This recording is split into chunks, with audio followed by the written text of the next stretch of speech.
I need to write this down. I need to get it out of my head and into the world, because I feel like I'm going crazy, and because I need to warn people. I'm an experienced hiker. I'm not one of those weekend warriors who sticks to the paved, well-marked trails. I like the deep woods, the places where you can walk for a whole day and not see another soul. I had a long weekend, so I decided to tackle a remote trail in a state forest a few hours from my home. My plan was simple: hike in about 5 or 6 miles, find a good spot, camp for the night, and hike out the next day. Standard stuff. The hike-in was beautiful.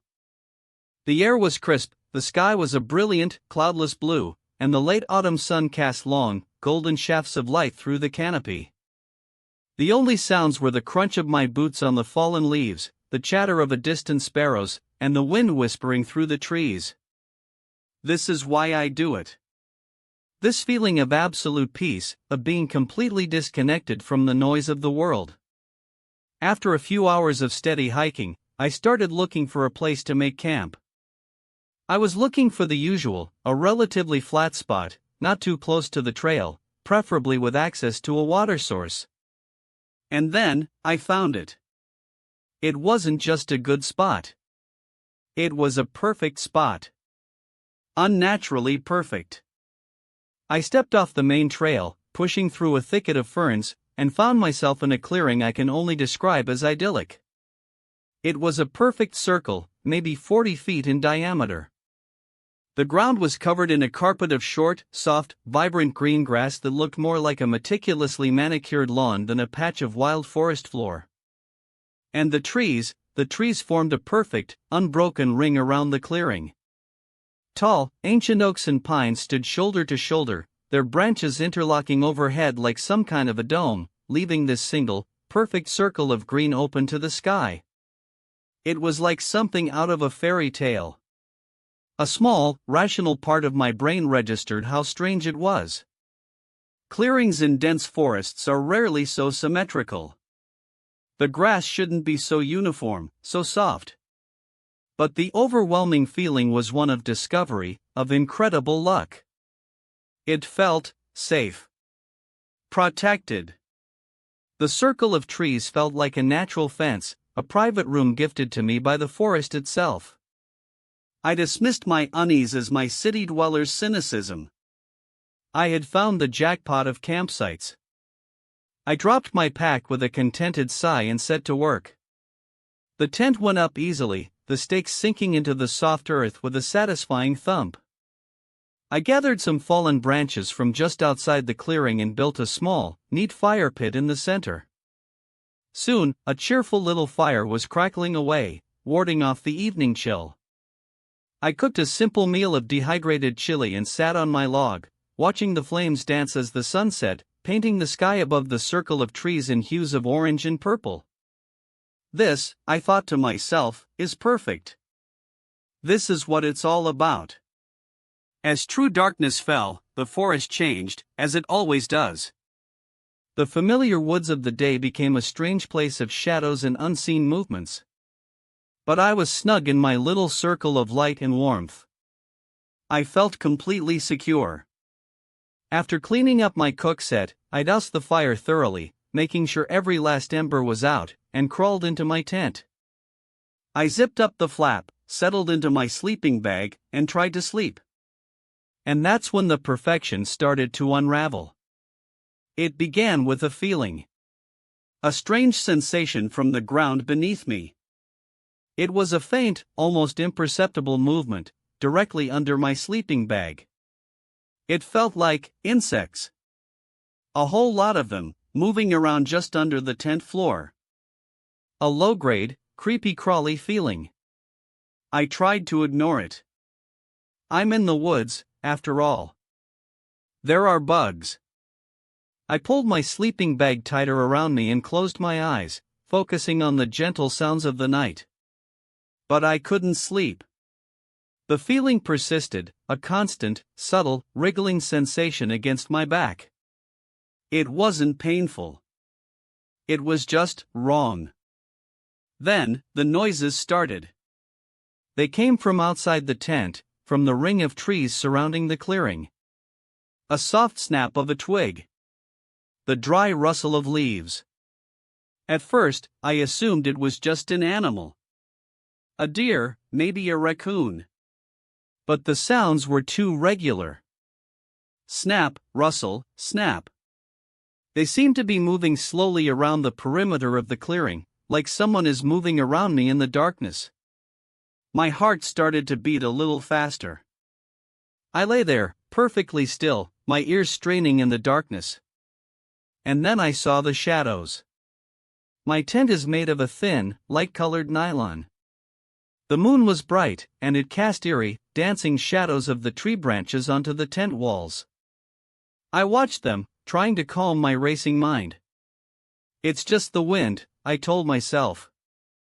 The wind is making the branches move. But there was no wind. The air was dead still. Yet the shadows on my tent walls were moving. Not just swaying, but actively, deliberately shifting. They were long, thin, finger-like shadows, and they were stroking the outside of my tent. I could see them sliding up the walls, tracing the seams, like curious, probing fingers. I sat bolt upright, my breath caught in my throat.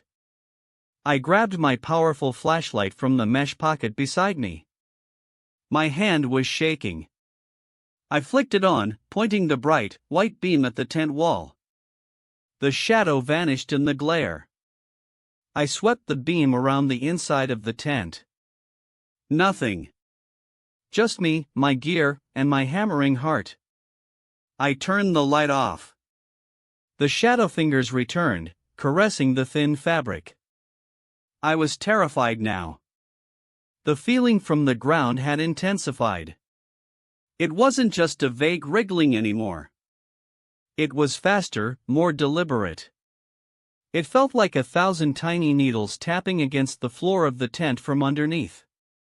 I fumbled for the flashlight again, my hands slick with sweat, and pointed the beam down at the tent floor beside my sleeping bag. And I saw it. The grass had come through. Dozens of thin, blade-like shoots of the soft green grass had pierced the thick nylon floor of my tent. They were sticking up, maybe half an inch, like a patch of freshly sprouted lawn. But that wasn't the worst part. They were moving.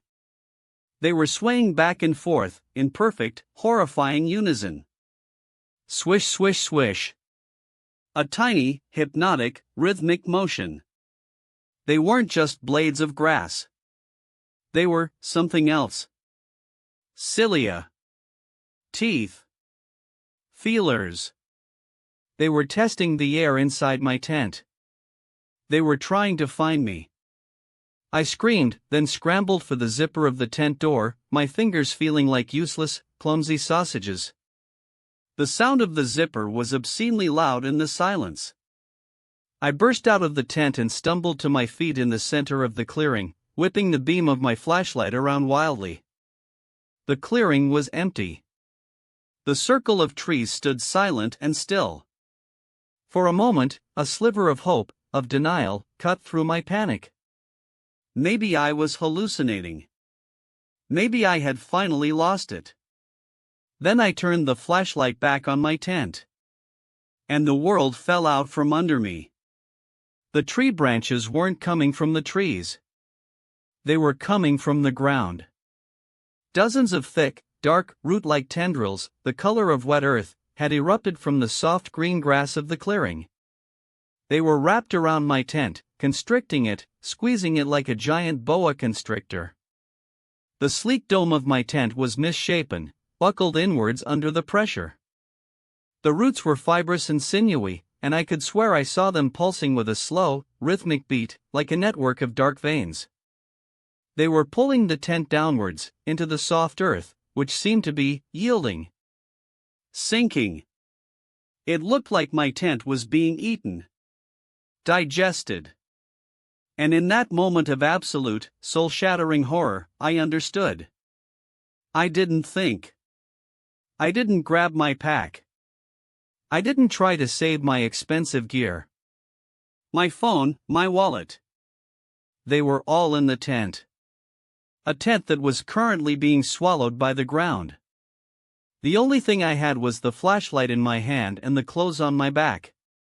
I ran. I ran for the gap in the trees that led back to the trail, my feet pounding on the soft, living earth. I felt a strange, sucking sensation with every step, as if the ground itself was trying to hold me back. I crashed through the ferns and onto the hard-packed dirt of the trail, and I didn't stop. The run through the forest was a blur of pure, animal panic. The beam of my flashlight bounced and jittered, illuminating a chaotic, terrifying slideshow of dark tree trunks, twisted roots, and gaping black shadows. Every rustle of leaves was the creature, its tendrils slithering after me. Every shadow was its gaping maw. I ran until my lungs felt like they were on fire, until my legs were jelly, until I was sobbing and gasping for air. After what felt like an eternity, I saw it. A glint of reflected light through the trees. My car. The sight of that familiar, man-made object was the most beautiful thing I have ever seen. I burst out of the woods and into the small, gravel parking area, fumbling in my pocket for the spare key I always keep there. My hands were shaking so violently it took me 3 tries to get it into the lock. I threw myself into the driver's seat, slammed the door, and locked it. I sat there for a moment, my chest heaving, listening to the sound of my own ragged breathing. I jammed the key in the ignition and the engine roared to life, a beautiful, beautiful sound of civilization and escape. I didn't look back. I drove all night, the adrenaline coursing through my veins, not stopping until the sun was up and I was hundreds of miles away. I'm safe now, I guess. I'm in a cheap motel room. But I'm not okay. I close my eyes and I see it. The wiggling grass. The pulsing, dark roots. The way my tent buckled and sank into the earth. I think the clearing wasn't a clearing. It was a thing. A living thing. The soft grass wasn't grass, it was a lure, the soft lining of a mouth. The perfect circle of trees wasn't a protective fence, it was the rim of the jaw. And I had willingly, happily, set up my camp on its tongue.